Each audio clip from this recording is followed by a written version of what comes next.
Hello every one, പുതിയൊരു വീഡിയോയിലേക്ക് എല്ലാവർക്കും സ്വാഗതം. ഇന്നത്തെ വീഡിയോയിൽ രാവിലെ മുതൽ വൈകുന്നേരം വരെയുള്ള കുറച്ച് വിശേഷങ്ങളാണ് ഇൻക്ലൂഡ് ആക്കിയിട്ടുള്ളത്. അപ്പോൾ എൻ്റെ വീഡിയോ മുഴുവനായിട്ട് കാണുക. കണ്ട് ഇഷ്ടമാവുകയാണെങ്കിൽ ലൈക്ക് ചെയ്യുക. സബ്സ്ക്രൈബ് ചെയ്യാതെയാണ് കാണുന്നതെങ്കിൽ ഒന്ന് സബ്സ്ക്രൈബ് ചെയ്ത് സപ്പോർട്ട് ചെയ്യാൻ മറക്കല്ലേ. രാവിലെ തന്നെ നല്ല മഴയുണ്ടായിരുന്നു. അതിൻ്റെ കൂടെ എനിക്ക് നല്ല മടിയും തണുപ്പൊക്കെ ആയിട്ട് ഭയങ്കര ഒരു എന്താ പറയുക മടിച്ചിരിക്കുകയായിരുന്നു കേട്ടോ. അപ്പോഴാണ് എനിക്ക് തോന്നിയത് എനിക്ക് മടി വരുന്ന സമയത്ത് ആദ്യം ഞാൻ ചെയ്യുന്ന കാര്യങ്ങളാണ് മുറ്റടിക്കുക, ക്ലീനിങ് പരിപാടികളാണ് ഞാൻ ആദ്യം തന്നെ ചെയ്യുക. അപ്പോഴേക്കും നമ്മളെ ശരീരമൊക്കെ ഒന്ന് വാമായിട്ട് നല്ല ഉഷാറായിട്ട് വരും. അപ്പോൾ പിന്നെ നമുക്കൊരു മടിയും തോന്നില്ല കേട്ടോ കിച്ചണിലെ കാര്യങ്ങൾക്കൊന്നും. അപ്പോൾ തന്നെ ഞാൻ വേഗം തന്നെ കിച്ചണിൽ കയറിയിട്ട് ആദ്യം ചോറാണ് കേട്ടോ വെക്കുന്നത്. അപ്പോൾ അതിന് വേണ്ടിയിട്ട് ഞാൻ അരി ഇട്ട് കൊടുത്തിട്ടുണ്ട്. എന്നാൽ പിന്നെ റൈസ് കുക്കറിലേക്ക് ഇറക്കി വെച്ച് കഴിഞ്ഞാൽ പെട്ടെന്ന് തന്നെ ചോറായി കിട്ടുമല്ലോ. അതിൻ്റെ ബാക്കി കാര്യങ്ങൾ അതിൻ്റെ ബേക്കിലായിട്ട് അങ്ങനെ ചെയ്ത് പോയാൽ മതിയല്ലോ. അതുകൊണ്ട് തന്നെ ചോറ് റെഡിയാക്കാൻ വെച്ചിട്ടുണ്ട്. പിന്നെ നമ്മൾ ബ്രേക്ക്ഫാസ്റ്റിന് ഇന്ന് പുട്ടും കടലക്കറിയും ആക്കാമെന്നാണ് വിചാരിച്ചിട്ടുള്ളത്. അപ്പോൾ അതാണ് കേട്ടോ ആക്കിയെടുക്കുന്നത്. അപ്പോൾ ഞാൻ കടലയൊക്കെ ഇങ്ങനെ കുപ്പിയിലിട്ട് വെക്കുന്നത് നമ്മളത് തീരാനായൊരു ടൈമിലാണെങ്കിൽ ഞാൻ ആ കുപ്പിയിൽ തന്നെ വെള്ളം ഒഴിച്ചിട്ട് അങ്ങനെ രാത്രിയിൽ വെക്കും. എന്നാൽ പിന്നെ നമുക്ക് രാവിലെ ആ കുപ്പി കഴുകിയെടുക്കലും എല്ലാം അതിൻ്റെ കൂടെ തന്നെ അങ്ങ് ആയിക്കോളും. അപ്പോൾ ഞാൻ കടലയൊക്കെ കഴുകി വൃത്തിയാക്കി എടുക്കുകയാണ്. ഞാൻ കടലക്കറിയൊക്കെ വെക്കുന്നുണ്ട്. ഏത് കറിയാണെങ്കിലും നമ്മൾ ബ്രേക്ക്ഫാസ്റ്റ് ആക്കുന്നതിന് മുമ്പ് എന്താണോ കറി വെക്കുന്നത് അതാണ് കേട്ടോ ആദ്യം ചെയ്യുക. അതിന് ശേഷം നമുക്ക് ഉണ്ടാക്കാനുള്ള ദോശ ആയാലും പുട്ടായാലും പത്തിരി ആയാലും ഒക്കെ ഉണ്ടാക്കുകയുള്ളൂ കേട്ടോ. അപ്പോൾ ഞാനിതാ കടലക്കറി ബീഫ് കറി സ്റ്റൈലിൽ തന്നെയാണ് വെക്കൽ. അതാണ് കേട്ടോ അവിടെ കൂടുതൽ ഇഷ്ടം. പിന്നെ വെച്ചാൽ പുട്ടിനൊക്കെ അത് തന്നെയാണല്ലോ കൂടുതൽ ടേസ്റ്റും. അപ്പോൾ നമുക്ക് ലാസ്റ്റ് എല്ലാ മസാലകളും ഇട്ടതിന് ശേഷം ഒരു സ്പൂണ് വെളിച്ചെണ്ണ അതിൻ്റെ മേലേക്ക് ഒഴിച്ചു കൊടുത്താൽ ഒരിക്കലും കടലക്കറിയൊന്നും ഇങ്ങനെ തിളച്ച് തൂവിപ്പോകില്ല കേട്ടോ. ഇന്ന് ഞാൻ ഗ്ലാസ് പുട്ടാണ് ഉണ്ടാക്കുന്നത്. അപ്പോൾ അതിന് വേണ്ടിയിട്ടുള്ള പൊടി എടുത്തിട്ടുണ്ട്. ഞാൻ അജ്മീൻ്റെ പുട്ടുപൊടിയാണ് എടുത്തിട്ടുള്ളത്. അപ്പോൾ അതിലേക്ക് നനക്കാൻ വേണ്ടിയിട്ട് പച്ചവെള്ളം തന്നെയാണ് എടുത്തിട്ടുള്ളത്. അപ്പോൾ പാകത്തിനുള്ള ഉപ്പിട്ടതിന് ശേഷം നല്ലോണം ഒരു കപ്പ് വെള്ളം തന്നെ അതിലേക്ക് ഒഴിച്ചു കൊടുത്തിട്ടുണ്ട്. നമ്മളെ പുട്ടുപൊടിൻ്റെ മേലെ വെള്ളം നിൽക്കുന്ന രീതിയിൽ ഞാൻ വെള്ളം എടുത്തിട്ടുണ്ട്. എന്നിട്ട് നന്നായിട്ടൊന്ന് എല്ലാ ഭാഗത്തേക്കും ഇങ്ങനെ കൈ വെച്ചിട്ട് തന്നെ ആക്കി കൊടുക്കുക. എന്നിട്ട് അതൊരു 10 മിനിറ്റ് റെസ്റ്റ് ചെയ്യാൻ വെക്കുക. ആ ഒരു റെസ്റ്റ് ചെയ്യുന്ന സമയം കൊണ്ട് നമുക്ക് തേങ്ങ ചിരവി എടുക്കണമെങ്കിൽ അങ്ങനെ ചെയ്യാം. ഇനിയിപ്പോൾ തേങ്ങ ചിരവി ഫ്രിഡ്ജിൽ വെച്ചവരാണെങ്കിൽ വേറെ എന്തെങ്കിലും ജോലികൾ ഉണ്ടാവുമല്ലോ കിച്ചണിൽ, അതൊക്കെ ചെയ്ത് തീർക്കാൻ ശ്രമിക്കുക. പിന്നെ ഞാൻ നന്നായിട്ട് നനച്ച് ഒരു സ്ഥലത്തേക്ക് മാറ്റി വെച്ചിട്ടുണ്ട്. ആ ഒരു ടൈമിൽ എനിക്ക് തേങ്ങ ചിരകി എടുക്കേണ്ടിയിരുന്നു. ഇതിനൊക്കെ നമുക്ക് മിക്സിയിലിട്ടിട്ട് ഇങ്ങനെ ക്രഷ് ചെയ്തെടുത്താൽ ശരിയാവില്ല. ആ ഒരു ടൈമിൽ നമുക്ക് ചിരകി എടുക്കണം. അതിന് വേണ്ടിയിട്ട് തേങ്ങ ഉടച്ചെടുക്കുന്നുണ്ട്. തേങ്ങ വെള്ളം ഭയങ്കര ഇഷ്ടമാണ് കേട്ടോ എനിക്ക്. ഇവിടെ കുട്ടികളായാലും തേങ്ങ ഉടക്കുന്ന സൗണ്ട് കേട്ടാൽ ഓടി വരും കേട്ടോ. ഒക്കെ ഭയങ്കര ഇഷ്ടമാണ്. ഇപ്പോൾ പിന്നെ ആരും വരുന്നൊന്നും കണ്ടില്ല, ഞാൻ തന്നെ കുടിച്ചിട്ടുണ്ട്. അപ്പോൾ തേങ്ങ ഒക്കെ ഉടച്ച് റെഡിയാക്കി എടുത്തിട്ടുണ്ട്. നമ്മൾ തേങ്ങ ചിരവുന്ന സമയത്ത് ഇങ്ങനെയുള്ള വെക്കുന്ന ചിരവയാണെന്നുണ്ടെങ്കിൽ അതിൻ്റെ അടിയിലൊരു നനഞ്ഞ ക്ലോത്ത് വെച്ചിട്ട് ചിരവ വെക്കുകയാണെങ്കിൽ അങ്ങോട്ടും ഇങ്ങോട്ടും അനങ്ങി കളിക്കുക, നമ്മൾ സ്ലാബിൽ ഇങ്ങനെ സൗണ്ട് ഉണ്ടാവുക അങ്ങനെയൊന്നും ഉണ്ടാവില്ല. അപ്പോൾ ഞാൻ തേങ്ങയൊക്കെ വേഗം തന്നെ ചിരകി എടുത്തിട്ടുണ്ട്. പിന്നെ നമുക്കൊരു സ്റ്റീമർ, ഇനിയിപ്പോൾ ഇഡ്ഡലി ചെമ്പായാലും കുഴപ്പമൊന്നുമില്ല. ഇഡ്ഡലിയൊക്കെ ഉണ്ടാക്കുന്ന ആ ഒരു പാത്രമല്ലേ, അതായാലും പ്രശ്നമില്ല. എനിക്ക് സ്റ്റീമർ ഉണ്ടായതുകൊണ്ട് ഞാനിത് എടുത്തതേ ഉള്ളൂ. അപ്പോൾ നമുക്ക് പാകത്തിനുള്ള ഒരു ഗ്ലാസ് കൊടുക്കുക. ഇനിയിപ്പോൾ വലുതായാലും ചെറുതായാലും ഒന്നും കുഴപ്പമില്ല. അപ്പോൾ ഇത്രയുള്ള ഒരു ഗ്ലാസ് ആകുമ്പോൾ ഒരു പാകത്തിന് ഒരാൾക്കുള്ള ആ ഒരു പുട്ട് അങ്ങനെ ഒരു പീസ് കിട്ടുമല്ലോ. ഒന്നും കൂടി കുഴച്ച് നോക്കുകയാണ്. അപ്പോൾ പൊടി ഇങ്ങനെ ഉണങ്ങിയതുപോലെയാണ് കേട്ടുള്ളത്. അപ്പോൾ ആ ഒരു ഉണങ്ങിയ പോലാണെങ്കിൽ പുട്ട് റെഡിയായി കിട്ടില്ല. കുറച്ചൊരു നനവിൽ തന്നെ പുട്ടുപൊടി വേണം. നമ്മളിങ്ങനെ പിടിച്ചിട്ട് ഇങ്ങനെ ഉരുട്ടി നോക്കുന്ന സമയത്ത് ഒന്നിങ്ങനെ പൊടിഞ്ഞ് പോവുകയാണെങ്കിൽ പുട്ട് റെഡി ആവില്ല. അപ്പോൾ കുറച്ചും കൂടി വെള്ളമാക്കിയിട്ട് ഒന്നും കൂടി നനച്ച് കൊടുത്തതിന് ശേഷം പുട്ട് ചൂടാൻ നോക്കുക. ഇല്ലാന്നുണ്ടെങ്കിൽ പുട്ട് റെഡിയായി കിട്ടുകയില്ല. ഏത് പുട്ടാണെങ്കിലും ഒരു നനവില്ലാതെ ഒരു ഉറപ്പിലായിരിക്കും കേട്ടോ പുട്ടുണ്ടാവുക.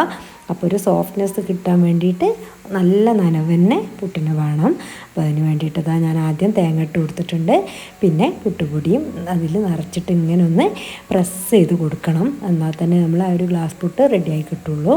അതിന് ശേഷം പിന്നെ പൊടി ആവശ്യമുണ്ടെങ്കിൽ പൊടി ഇട്ടതിന് ശേഷം തേങ്ങ ഇട്ട് കൊടുക്കുക. എന്നിട്ട് എന്തായാലും ലാസ്റ്റ് ഒന്ന് പ്രസ് ചെയ്ത് കൊടുത്തതിന് ശേഷം വേണം നമുക്ക് ഈ ഒരു സ്റ്റീമറിലേക്ക് നമ്മുടെ ഗ്ലാസ് പുട്ട് ഓരോന്നായിട്ട് ഇങ്ങനെ കമഴ്ത്താൻ വേണ്ടിയിട്ട്. അപ്പോൾ നമ്മൾ പണ്ട് ചിരട്ടപ്പുട്ടൊക്കെ ഉണ്ടാക്കൂലേ, ആ ഒരു ഇതന്നെ, മണ്ണപ്പം ചുട്ട് കളിക്കുക, അതൊക്കെ ഉണ്ടായിട്ടില്ലേ നമ്മൾ ഓരോരുത്തരെയും ജീവിതത്തിൽ. ഭയങ്കര നൊസ്റ്റാൾജിക് തന്നെയാണല്ലോ അല്ലേ അങ്ങനെയുള്ളതൊക്കെ. അപ്പോൾ അതാ ഇതുപോലെ എങ്ങനെ അങ്ങ് ചെയ്തെടുത്താൽ മതി. നല്ല ഈസി ആയിട്ട് തന്നെ നമുക്ക് ചുട്ടെടുക്കാനും കഴിയും. കുറേ എണ്ണം ഒന്നിച്ച് തന്നെ നമുക്ക് ഉണ്ടാക്കിയെടുക്കാനും പറ്റും. അതാണ് കേട്ടോ ഇതിൻ്റെ ഏറ്റവും വലിയൊരു ഹൈലൈറ്റ് എന്ന് പറയുന്നത്. നമുക്ക് പെട്ടെന്ന് തന്നെ നമ്മളെ കിച്ചണിൽ ആ ഒരു ബ്രേക്ക്ഫാസ്റ്റ് ഉണ്ടാക്കുന്ന പുട്ടാണെങ്കിൽ പെട്ടെന്ന് തന്നെ കഴിയും. ഇത് ഓരോന്ന് നമുക്ക് ആ ഒരു പുട്ടുകുറ്റി കഴുകണമെങ്കിൽ തന്നെ എത്ര സമയം വേണം, അങ്ങനെയൊന്നും ആവശ്യമില്ല. അപ്പോൾ നമ്മൾ ഇങ്ങനെ ഉണ്ടാക്കിയെടുക്കുകയാണെങ്കിൽ എനിക്ക് ഭയങ്കര ഈസി ആയിട്ടാണ് കേട്ടോ തോന്നുന്നത്. ഒരു ദിവസം എൻ്റെ പുട്ടുകുറ്റീൻ്റെ ചില്ല് പോയി. അപ്പോൾ പിന്നെ അങ്ങനെ ഞാനിങ്ങനെ ചുട്ടെടുത്തിട്ടുള്ളതാണ്. ഇപ്പം ഇങ്ങനെ തന്നെ ഉണ്ടാക്കല്, ഞാൻ ആ ഒരു പുട്ടുകുറ്റി കാരണം സംഭവം തന്നെ എടുക്കലില്ല. അപ്പോൾ തന്നെ നല്ല സുഖമായിട്ടാണ് കേട്ടോ എനിക്ക് തോന്നിയിട്ടുള്ളത്. നമ്മളാ പാത്രം കഴുകലും കാര്യങ്ങളൊക്കെ ഈസിയാക്കാൻ പറ്റും. അപ്പോൾ ആ ഒരു പുട്ടുകുറ്റി കഴുകണമെങ്കിൽ നമ്മൾ കുറച്ച് നേരം പുതിർത്തി വെക്കണം. പിന്നെ അതിൻ്റെ ഉള്ളിലുള്ളത് ഇങ്ങനെ കഴുകിയെടുക്കാനൊക്കെ കുറച്ച് ബുദ്ധിമുട്ട് തന്നെയാണല്ലോ. അങ്ങനത്തെ ബുദ്ധിമുട്ടൊക്കെ നമുക്ക് ഒഴിവാക്കിയെടുക്കാം. നല്ല മഴ പെയ്യുന്നുണ്ട് കേട്ടോ പുറത്ത് ആ ഒരു ടൈമിലും. അതാ പുട്ടുണ്ടാക്കി കഴിഞ്ഞാൽ ഒരു വൃത്തി നമ്മളെ കിച്ചണിൽ ഉണ്ടാവില്ല എന്നൊക്കെ പറയുന്നത് കേട്ടിട്ടുണ്ട്. അതൊക്കെ വെറുതെയാണ്. ആ ടൈമിൽ നമ്മൾ സ്റ്റീം ചെയ്യാൻ വെച്ച ആ ഒരു ടൈമിൽ പെട്ടെന്ന് തന്നെ അങ്ങ് തുടച്ച് വൃത്തിയാക്കിയാൽ മതി. അപ്പോൾ നമ്മളെ കിച്ചൺ എപ്പോഴും നല്ല നീറ്റായിട്ട് തന്നെ ഇരിക്കും. ഇടയ്ക്കിടയ്ക്ക് ഇങ്ങനെ ചെയ്ത് കൊടുത്താൽ മതി. നമ്മളൊന്ന് മനസ്സ് വെച്ച് കഴിഞ്ഞാൽ നമ്മളെ കിച്ചണൊക്കെ നല്ല വൃത്തിയായിട്ട് തന്നെ ഇരിക്കും. അപ്പോൾ അതാ ഞാൻ കൗണ്ടർ ടോപ്പൊക്കെ ഒന്ന് നന്നായി തുടച്ചിട്ടിട്ടുണ്ട്.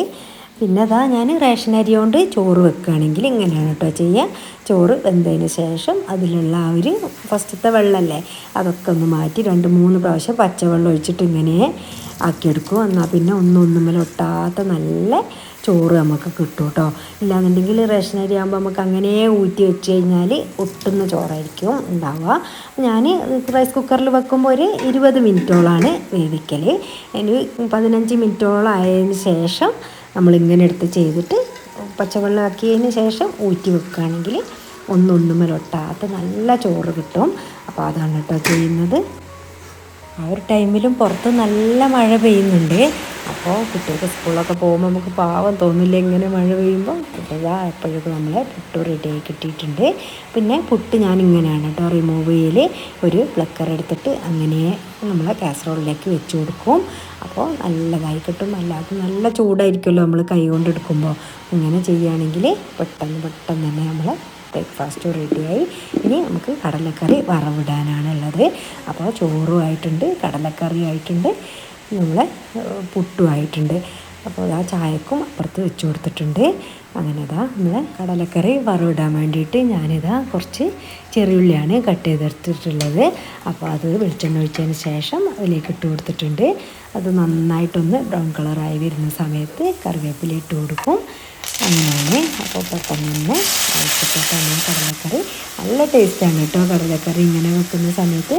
ഇതിൻ്റെ റെസിപ്പി വേണമെങ്കിൽ കമൻറ്റ് ചെയ്യുക.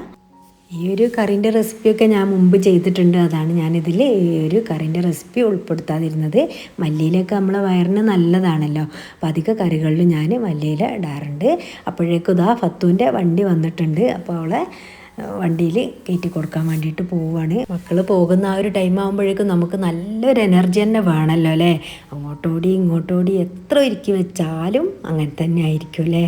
അപ്പോൾ അതാ ഫത്തു പോയി കഴിഞ്ഞതിന് ശേഷം ഞാൻ നൂഷാക്കും കൂടി ചായ കുടിക്കുകയാണ്.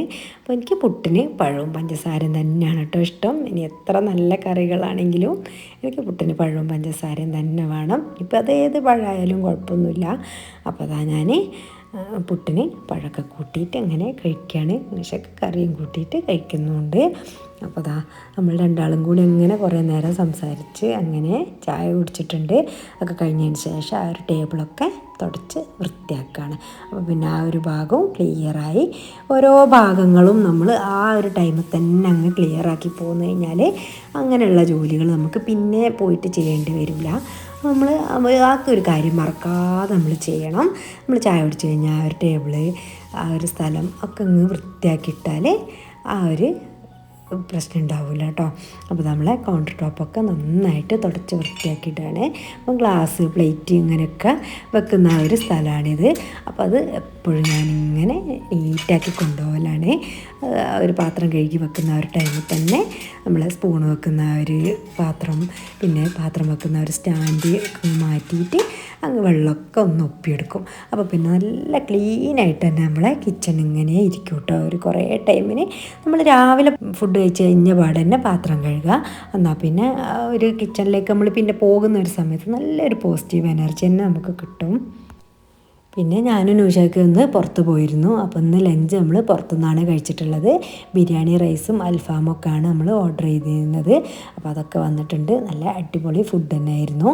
അപ്പോൾ നമ്മൾ ഫുഡൊക്കെ കഴിച്ചതിന് ശേഷം പിന്നെ നീനുവിൻ്റെ ക്ലാസ് വേഗം വിട്ടിട്ടുണ്ട് എന്ന് പറഞ്ഞ് മെസ്സേജ് കണ്ട് പിന്നെ അവളെയും കൂട്ടാൻ വേണ്ടിയിട്ട് മുട്ടിലൊന്ന് പോയി അവളെയും കൂട്ടിയതിന് ശേഷം നമ്മൾ തിരിച്ചു പോന്നിട്ടുണ്ട്.